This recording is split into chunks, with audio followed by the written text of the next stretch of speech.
And Calvin. And we're here from Soul Dynamite with another episode of Just Ask. So today we're going to do it a little different. Normally it's Tanya and I answering your questions, but today we have our friend Sean Bartlett here, the brain guy. He's going to give us a little information about brain health, sleep cycles with the sun, binaural beats, just all that stuff about the brain.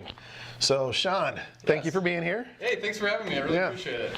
So for those that don't know you, give us a little bit about yourself. So, born and raised in Detroit, in the suburbs of Detroit. I'm a massage therapist by trade, and a couple years ago I moved out to California to start working at a brain treatment center.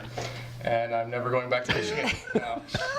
Addicted to the sun? Definitely, yeah, absolutely. Well, why don't you give us a little info about Binaural Beats? Binaural Beats, those are a lot of fun. So, what is it? What is it for those that don't know? So I started playing with frequencies and producing music a little bit a couple of years ago, and it sort of led me into this journey of binaural beats. And it's basically a way to entrain your brain to whatever frequency you want it to be. So using external means with sound. So what it is you have headphones on. You need headphones for this. And basically, the gist of it is you play one frequency in this ear and a different frequency in this ear, and the difference between the two tones creates an auditory illusion where you hear a pulsing of the difference between the two. So, for example, if you have 100 hertz in this ear and 110 hertz in this ear, you'll hear a 10 hertz pulse. And that will force your brain into a 10 hertz frequency, which is an alpha wave.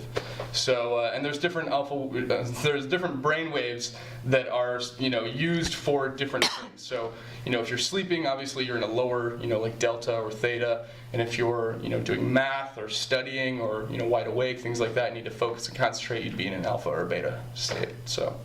Yeah. Yeah, okay. And So go ahead, babe. Sorry. So with the binaural beats, they're like, if somebody wants to use it, say for concentration, what could they do, or what should they look out for, or how could they find a resource for that? There is a lot of stuff on YouTube I've found over the past couple of years. Some of it is really good, some of it is not as high quality. I think there's a lot of people out there who definitely know what they're talking about, and maybe some who don't. And so, you really have to pick and choose. Honestly, I think that if you find something that works for you, go with it. More power to you. So when searching for these binaural beats, do you search by the frequency? Like, give us more information on what you mean by the different frequencies. Good question. So, personally, what I would do is I search by frequency because I know what brainwave I want to be in, and we can talk a little bit about what the brainwaves are and the frequency that's correlated with those. However, I think that if you're sort of new to this whole field, I would say that it's smart to search by whatever it is that you want to do. So if you want to sleep, just search sleep binaural beats, and you can take your pick from a million different kinds. If you meditation is another one too. If you want to meditate, if you want to focus. Whatever it is.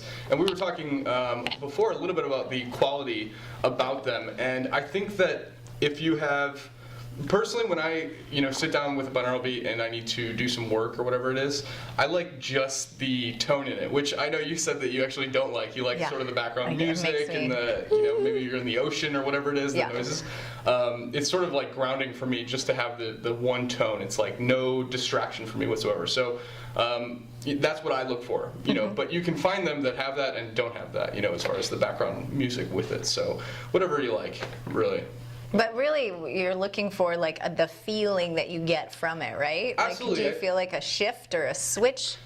Would you say? I mean, for me personally, when I've used them, I feel like. Yeah.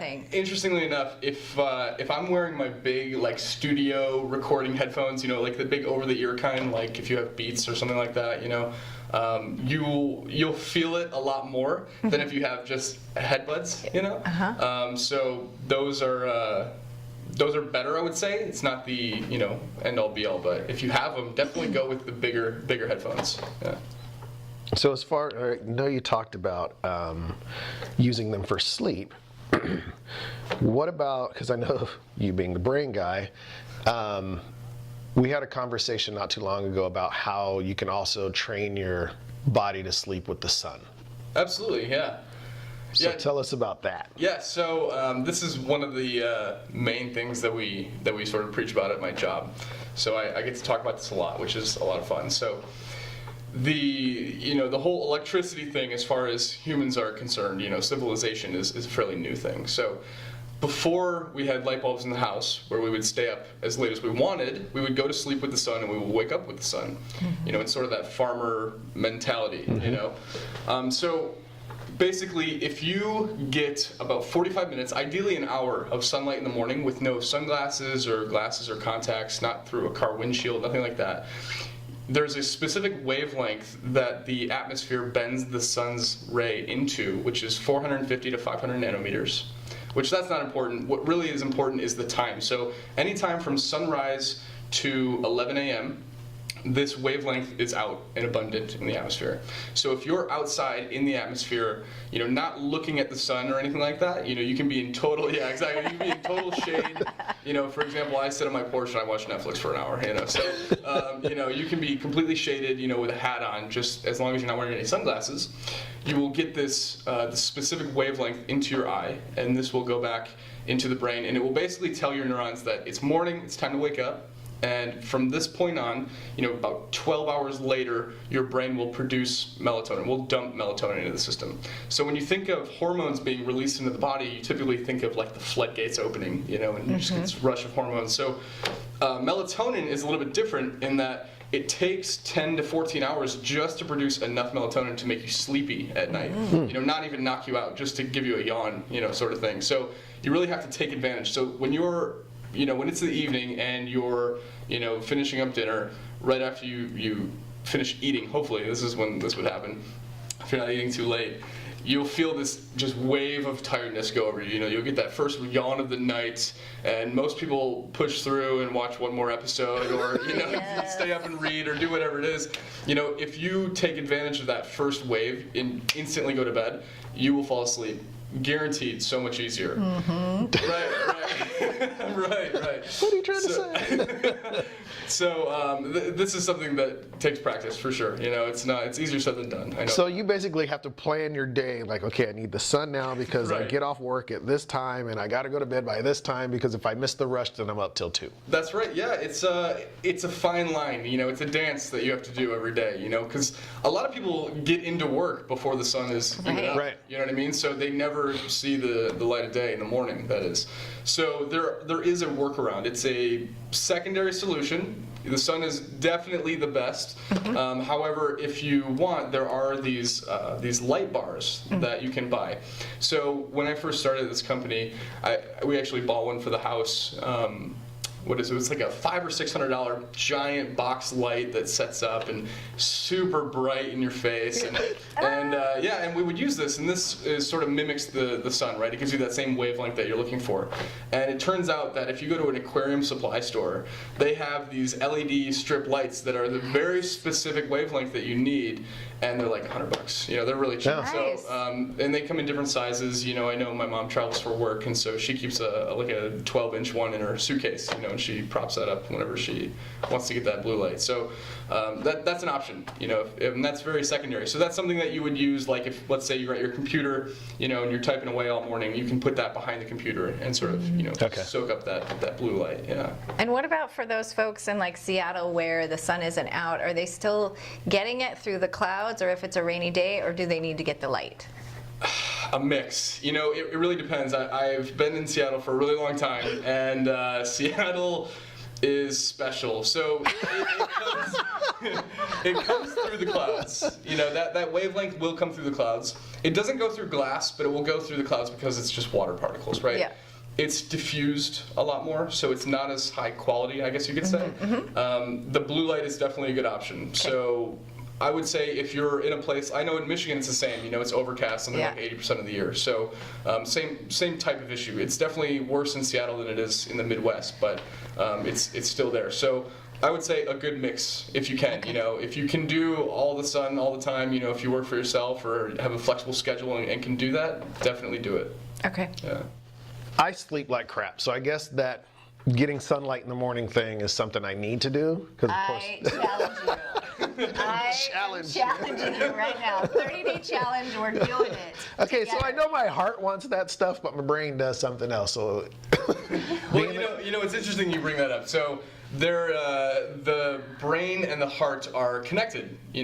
There is a harmonic frequency that is connecting the brain and the heart, and not just the brain and the heart, but the heart and the respiratory system, and the respiratory system and the digestive tract. So everything in the body is supposed to be perfectly aligned, and when it is, that's when you have good health. So if your brain is off a little bit, and we're talking about frequencies here in the frontal or the occipital lobe, anywhere in the brain, then that could affect your heart. Or if your heart is having PVCs, if you're having palpitations in the heart, that could also affect the brain. So they play into each other a lot, and there's more aspects to the heart and the brain and things like that I'm sure we don't have time to go into, but one of the things about the heart is the heart rate variability. So the heart rate variability is the timing between beats. Everybody thinks that it's supposed to be, exact, like if it's 60 beats per minute, your heart rate, then that's supposed to be, 1 beat per second on the second every second, which is not the case. I would say that wouldn't be as healthy as somebody who is really variable in their heart rate. So, and that's actually one of the ways that the CIA picks field operatives is they rate them on a scale. And they say, they take their EKGs or ECGs, and they say, okay, this person has, a 9 out of 10 variability, which means that this person is much more capable of controlling himself. So, for example, this is a dude who could, be in a firefight with somebody, and then 5 minutes later walk into a shop and say, have you seen this guy? Really calmly. You know what I mean? So, this is a way that the CIA picks people. So this variability is a really important aspect. It has definitely grown in popularity in the last couple of years, but it's really important. Yeah. So as far as the variability of the heart rate, so one that is just kind of crazy, I guess, and not, like you said, every second on the second. Yeah, we're not looking for crazy. I guess that's the wrong term to use, but that's the right word. One that is a little more mixed up. Yeah, definitely. Okay, so thinking of myself, I'm probably the how would I want to? Right into flexibility in your character. Oh, so mine is more a little bit mixed up. And mine's really mixed up. So being someone that is, how do you change that? Or can you? Or, yeah. I don't know. So let's kind of jump over and talk a little bit about NLP. Yeah. So what is NLP? So NLP stands for Neuro-Linguistic Programming. NLP started in the early 70s, mid 70s as a therapeutic modality by two guys named John Grinder and Richard Bandler.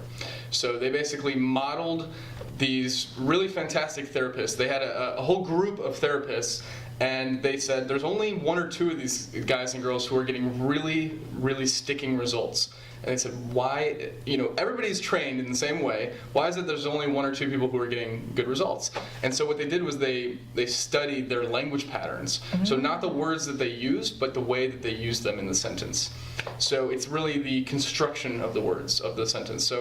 So what they did was they modeled, which is one of the main concepts of NLP, modeling, modeling success, whatever it is that you want to achieve, you find somebody who's done it and model them to the T, and you will achieve the same, And so that's what they did with these therapists. They modeled their language patterns, and they said, all right, I'm going to give it a try. If it's just the language pattern and that's all it is, then I can get the same results without, any of the psychotherapy schooling, that goes along with it. So, so that's what they did, and they ended up getting the same results as these really, really high quality therapists. So. And that also goes along with the neural pathways, right? Like Absolutely. Like it kind of goes in the not frequency, but with the way that somebody processes stuff. Yeah. Yeah, it's language plays a huge role in how we interpret and map the world. So that is one of the main concepts of NLP. So, Okay. Yeah. And what's your favorite part that you love to use, or like maybe one of the top 5? Yeah, so one of the things that I would say I'm more versed in than others would be the representational systems. So that is a field of study within NLP that is basically reading people how to determine how they interpret the world and then sort of adjust to them. So at the base of it, NLP is just about being a flexible communicator. So if you know how to interpret somebody else's view of the world, then you can adjust to their view and then, be more flexible to that. So that's one of my favorites. I love that part about it also. Like you get more stuff done, right? Absolutely, yeah. You connect with people on a deeper level, and sometimes you can get free stuff, and Yes, this guy is the king of that. Yeah. So how do you go about reading? Like, what's maybe a tip or something that somebody can start doing to just see how it works or experience? Yeah, I would say one of the things that you can sort of start doing right now is take what people say more literally. And what I mean by that is, if somebody, these words that people use are actual clues as to how they're processing information. Somebody might walk into a doctor's office and say, I got this thing that's going on in my back. And this notion right here is, it feels like a tornado to them, or something like that. They're literally telling you how they feel something or how they see something. And most people sort of brush it off as just a little colloquial, whatever it is. And so they don't take it at heart, but if you do, you can sort of adjust to that. So if somebody says to me, at work, like, this has just been a nightmare for me, I'll give them everything I can possibly think of that has to do with sleep. And they'll say, this is a nightmare, and I'll say, what's making you lose sleep over that? And they're like, yeah, this guy really gets me. I don't know what it is, but, you know what I mean? So it's just a way to connect to them better. That's all it is. So it's a rapport building strategy. Yeah. And then also, isn't there, like, if they're using, like, I see or it sounds like, that also can give you a little clue? Yeah, or I feel. That's like their learning style, right? So then it helps you communicate. Yeah, and everybody has, a way that they like to learn and a way that they like to communicate. So an import and an export, right? So, and sometimes they're the same, sometimes they're different. So that's also something you have to take into account. So that's definitely a deeper part, that we can get into. But yeah, you're right. So you take the words that they use, like, I see your point. When somebody says that, that's sort of a flag to me, that makes me think this person is a visual learner. So I will give them more visual words and more visual things to sort of look at. So a visual learner, for example, likes to have something to read. They like to read versus being read to. They like, to be more outspoken. They use their hands more. They gesture more. Specifically, when they gesture with their hands, they use their hands in a more vertical motion versus horizontal. So there's so many little nuances to it. Yeah. We could talk for days on this, probably days. So. Yeah, but if somebody's interested, they can definitely do their own research, because there's tons of stuff out there on rapport with people and Absolutely. Understanding. I would say if you are interested, some of the best stuff to look into is the people who started at Bandler and Grinder. So each of them have written a couple of books themselves, and they're pretty fascinating. So that's definitely a good place to start. Yeah. It's an amazing thing, and after watching this guy get free parking, coffee, you name it, it's something to take a note to. Yeah, definitely. So thank you, Sean, so much for all your expertise and insight on our episode today. Thanks for having me, you guys. I really appreciate it. Yeah, so this is also something we're going to try to do more often with these interviews, because we have great friends like Sean that have valuable information that we think you guys might want to hear about. Awesome. So thanks again, buddy. Appreciate you being here. And with that, bye-bye. Thanks for watching. Have a good day.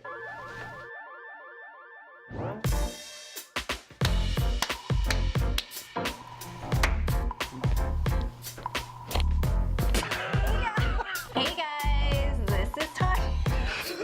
And